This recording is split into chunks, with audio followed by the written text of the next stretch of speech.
안녕하세요, 여러분. 스포츠를 가장 빠르고 깊이 있게 전해드리는 채널 스포츠 247입니다. 오늘 영상은 지금까지와는 완전히 다른 이야기입니다. 단순한 명단 발표 이야기가 아닙니다. 이번 시즌 2 선발, 이미 결과가 정해져 있었을 수도 있다는 분석이 나오고 있습니다. 이 말이 과장처럼 들리실 수도 있습니다. 하지만 지금부터 보여드릴 내용은 단순한 추측이 아닙니다.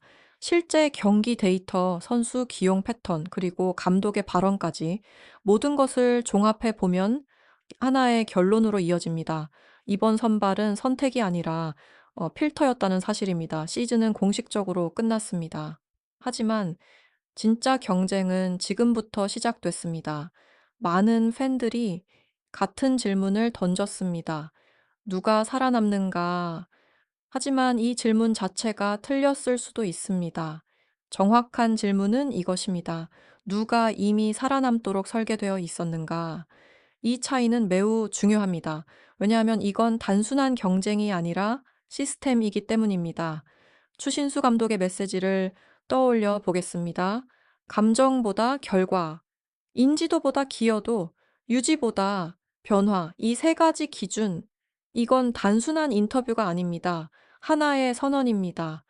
그리고 그 순간, 선발이라는 개념은 완전히 바뀌었습니다. 더 이상 기회를 주는 구조가 아닙니다. 통과하지 못하면 바로 걸러지는 구조입니다.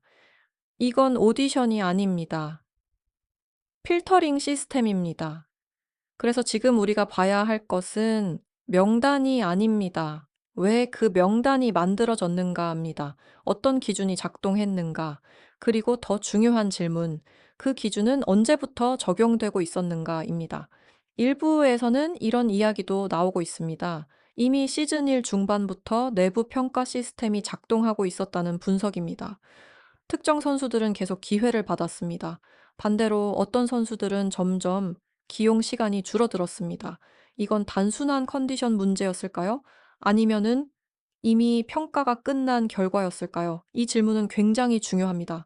왜냐하면 만약 후자라면 이번 선발은 이미 결정된 결과를 공개하는 과정일 뿐이기 때문입니다. 여기서 또 하나의 단서가 등장합니다. 경기에서 반복되는 특정 패턴입니다. 위기 상황에서 투입되는 선수, 결정적인 순간에 타석에 서는 선수, 이건 우연이 아닙니다. 신뢰의 문제입니다. 그리고 신뢰는 하루 만에 만들어지지 않습니다. 이미 내부에서 평가된 결과입니다. 그래서 일부 팬들은 이렇게 말합니다. 이건 경쟁이 아니라 선별이다. 더 나아가 이건 선택이 아니라 제거라는 의견까지 나오고 있습니다. 물론 공식적으로 확인된 내용은 아닙니다. 하지만 흐름을 보면 충분히 의심할 수 있는 구조입니다. 그래서 이번 영상에서는 단순히 누가 합격했는지를 이야기하지 않습니다. 그보다 더 중요한 것, 왜 어떤 선수는 살아남고 왜 어떤 선수는 탈락할 수밖에 없는지 그 구조를 완전히 분석해 드리겠습니다. 그리고 이 과정에서 여러분이 생각하지 못했던 한 가지 사실도 드러나게 될 것입니다. 이번 시즌이 이미 공정한 경쟁이 아닐 수도 있다는 가능성입니다. 물론 이건 하나의 가설입니다. 하지만 그 가설을 뒷받침하는 근거는 분명 존재합니다. 그래서 더 흥미롭습니다. 지금부터 하나씩. 이 시스템의 구조를 해부해 보겠습니다. 영상 끝까지 보시면 누가 살아남을지, 그리고 누가 탈락할지 이미 보이기 시작할 겁니다. 영상 보시기 전에 좋아요와 구독 부탁드립니다. 여러분의 선택이 더 깊이 있는 분석을 가능하게 만듭니다. 지금부터 시작합니다. 이제 본격적으로 선수들을 하나씩 살펴보겠습니다. 먼저 가장 중요한 구간입니다. 사실상 이미 잔류가 확정된 선수들입니다. 이 선수들의 공통점은 명확합니다. 단순히 잘하는 것이 아닙니다. 반복 가능한 퍼포먼스를 보여준 선수들입니다. 그리고 이건 매우 중요한 기준입니다. 왜냐하면 시스템은 단 한 번의 활약이 아니라 지속 가능한 결과를 요구하기 때문입니다. 첫 번째로 봐야 할 선수는 김모아입니다. 이 선수는 단순한 전력 자원이 아닙니다. 전술 그 자체입니다. 투수와 타자를 동시에 수행하는 투웨이 자원. 이거는 리그 내에서 거의 유일한 유형입니다. 특히 위기 상황에서 실점을 막은 직후 바로 다음 이닝에서 장타로 흐름을 뒤집은 장면. 이건 단순한 하이라이트가 아닙니다. 경기의 구조를 바꾼 장면입니다. 이런 유형의 선수는 대체가 불가능합니다. 그래서 이 선수는 선택지가 아닙니다. 필수입니다. 여기서 하나의 가설이 등장합니다. 김모아는 이미 보호 대상이었을 가능성입니다. 즉, 어떤 상황에서도 제외되지 않는 핵심 자원, 이건 충분히 가능한 시나리오입니다. 왜냐하면 이 정도 희소성을 가진 선수는 어떤 팀에서도 절대 놓치지 않기 때문입니다. 다음은 송하입니다. 이 선수는 데이터로 설명되는 유형입니다. 타율 0.68. 이 숫자는 단순한 기록이 아닙니다. 팀 공격의 중심이 누구였는지를 보여주는 증거입니다. 더 중요한 건 이 성과가 우연이 아니라는 점입니다. 특정 경기에서의 폭발이 아닙니다. 지속적으로 반복된 결과입니다. 이거는 시스템이 가장 선호하는 유형입니다. 재현 가능한 선수. 그래서 송하는 선택이 아닙니다. 구조입니다. 여기서 또 하나의 질문이 생깁니다. 이 퍼포먼스는 계속 유지될 수 있을까? 현재까지의 데이터는 그렇다고 말하고 있습니다. 부상 없이, 기복 없이, 꾸준하게 이 세 가지 조건을 만족하는 선수는 어떤 팀에서도 최우선 보호 대상입니다. 그래서 이 선수 역시 이미 살아남은 선수일 가능성이 큽니다. 세 번째는 장수형입니다. 이 선수는 팀의 중심입니다. 특히 위기 상황에서 흐름을 끊는 능력, 이건 단순한 기술이 아닙니다. 경기 이해도입니다. 3루 위기 상황에서 연속 삼진으로 이닝을 정리한 장면, 이건 운이 아닙니다. 제어 능력입니다. 그래서 이 선수는 반드시 필요합니다. 하지만 여기서 중요한 문제가 등장합니다. 과부하입니다. 투수 자원이 부족한 상황, 특정 선수에게 이닝기 집중되는 구조, 이건 매우 위험합니다. 단기적으로는 버틸 수 있습니다. 하지만 장기적으로는 무너질 가능성이 큽니다. 그래서 이 선수는 단순히 유지하는 것이 아닙니다. 관리해야 하는 자원입니다. 여기서 또 하나의 가설이 나옵니다.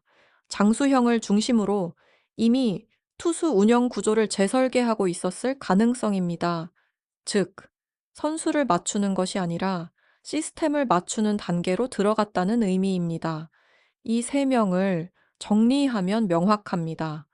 김모아, 송하, 장수형. 이들은 경쟁을 통과한 선수가 아닙니다. 이미 구조 안에 포함된 선수들입니다. 그래서 이 구간은 경쟁이 아닙니다. 유지입니다.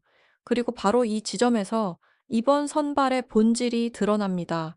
이건 기회를 주는 시스템이 아닙니다. 이미 증명된 자원을 유지하고 나머지를 걸러내는 구조입니다. 그래서 더 냉정합니다. 그리고 더 위험합니다. 왜냐하면 이 구조에서는 한 번 밀리면 다시 올라오기 어렵기 때문입니다.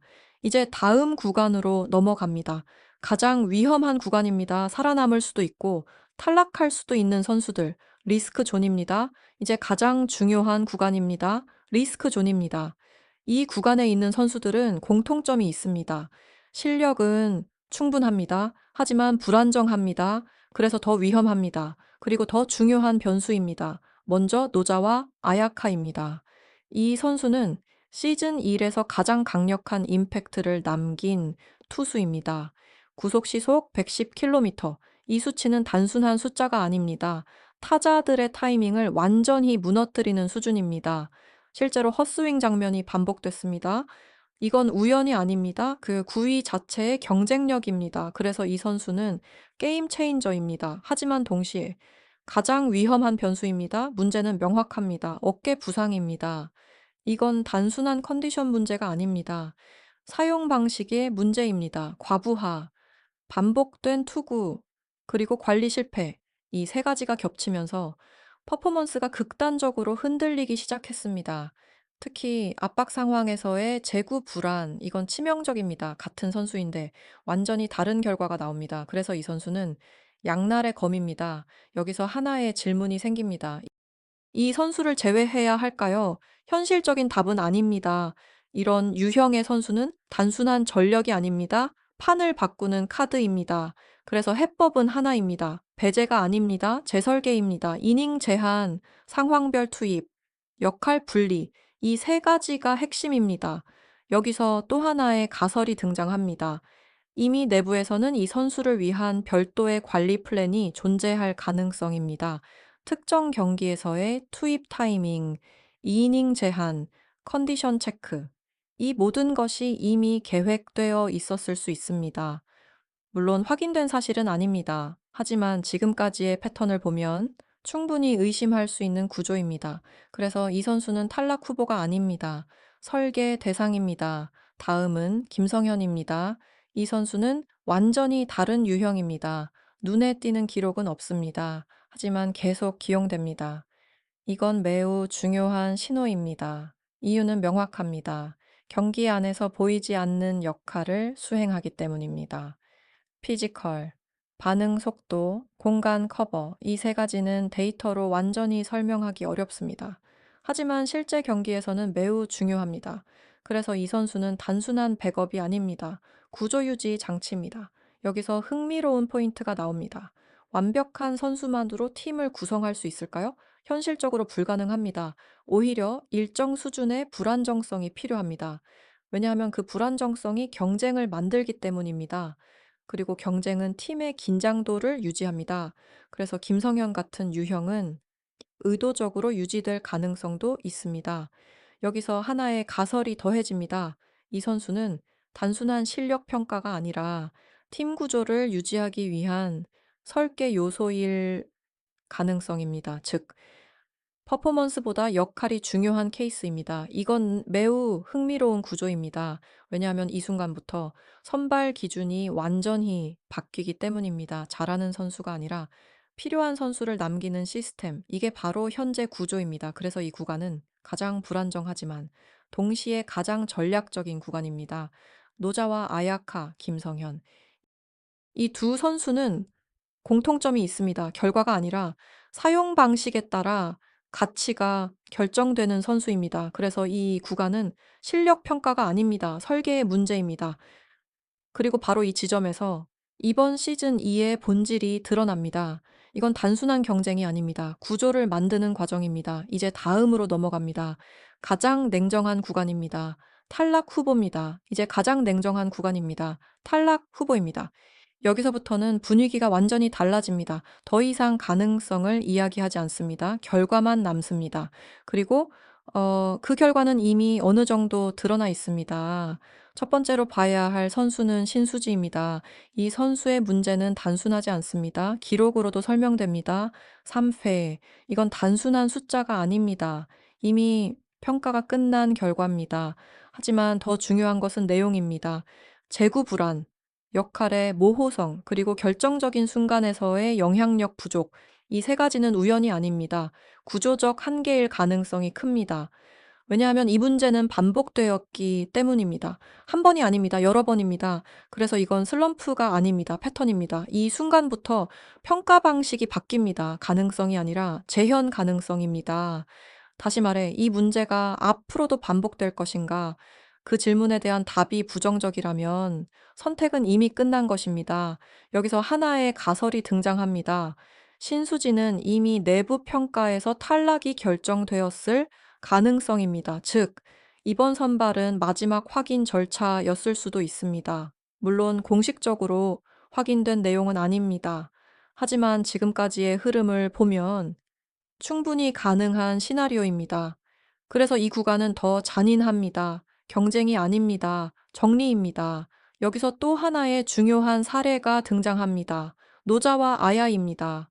이 선수는 특이한 위치에 있습니다. 잔류와 탈락, 두 가능성의 경계에 동시에 서 있는 거의 유일한 케이스입니다. 그래서 더 상징적입니다. 이 선수의 상황은 명확합니다. 어깨의 통증, 재구 불안, 그리고 경기 내 변동성. 이 세 가지 리스크가 동시에 존재합니다. 특히 중요한 것은 지속성입니다. 한 경기에서는 완벽합니다. 하지만 다음 경기에서는 완전히 무너집니다. 이건 가장 위험한 유형입니다. 왜냐하면 예측이 불가능하기 때문입니다. 그래서 팀 입장에서는 선택이 어렵습니다. 하지만 동시에 포기하기도 어렵습니다. 이 선수는 여전히 가장 강력한 카드이기 때문입니다. 그래서 팬들의 반응도 극단적으로 갈립니다. 무조건 살려야 한다. 아니다. 지금이 정리할 타이밍이다. 이 두 의견이 충돌하고 있습니다. 여기서 핵심 질문이 나옵니다. 이 선수는 남겨야 할까요? 아니면 제외해야 할까요? 이 질문에 대한 답은 단순하지 않습니다. 하지만 한 가지는 분명합니다. 이건 실력의 문제가 아닙니다.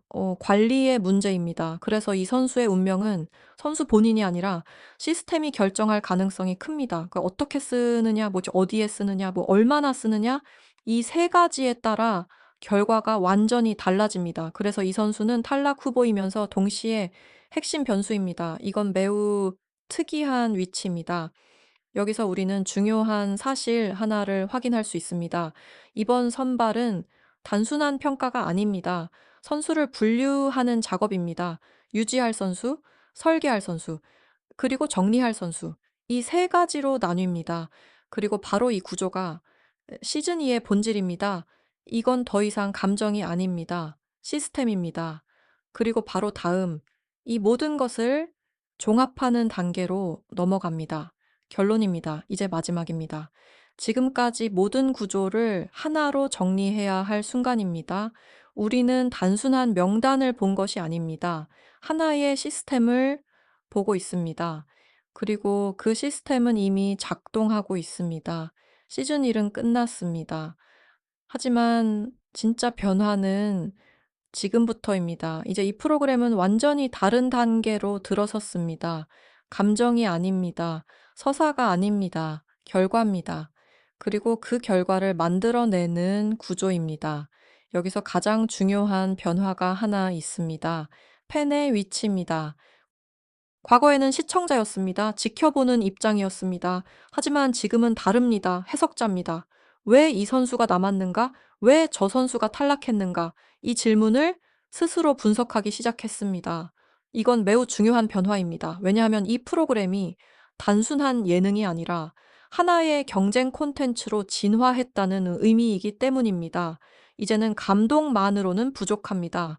결과가 필요합니다. 논리가 필요합니다. 그리고 설명이 필요합니다. 그래서 이번 선발은 단순하지 않습니다. 유지할 선수, 설계할 선수, 정리할 선수, 이 세 가지 구조로 나뉩니다. 그리고 이 구조는 앞으로 계속 유지될 가능성이 큽니다. 여기서 하나의 마지막 가설이 등장합니다. 이 시즌 2는 이미 결과 중심 시스템으로 설계되었다는 분석입니다. 즉, 감동보다 결과, 스토리보다 퍼포먼스. 이 방향으로 완전히 전환되었을 가능성입니다. 물론 이건 가설입니다. 하지만 지금까지의 흐름을 보면 충분히 설득력이 있습니다. 그래서 이 질문은 피할 수 없습니다. 이 변화는 옳은 선택일까요? 아니면 위험한 선택일까요? 감동을 유지하면서 결과를 증명할 수 있을까요? 아니면 둘 중 하나를 포기해야 할까요? 이건 단순한 문제가 아닙니다. 프로그램의 정체성을 결정하는 문제입니다. 그리고 바로 이 지점에서 시즌 2의 성패가 갈릴 것입니다. 개인적으로 이번 변화는 필연적이라고 봅니다. 경쟁은 결국 결과로 증명되는 영역이기 때문입니다. 하지만 동시에 이 프로그램이 사랑받았던 이유 역시 잊어서는 안 됩니다. 완벽하지 않은 선수들이 성장해 나가는 과정, 그 서사가 있었기 때문입니다.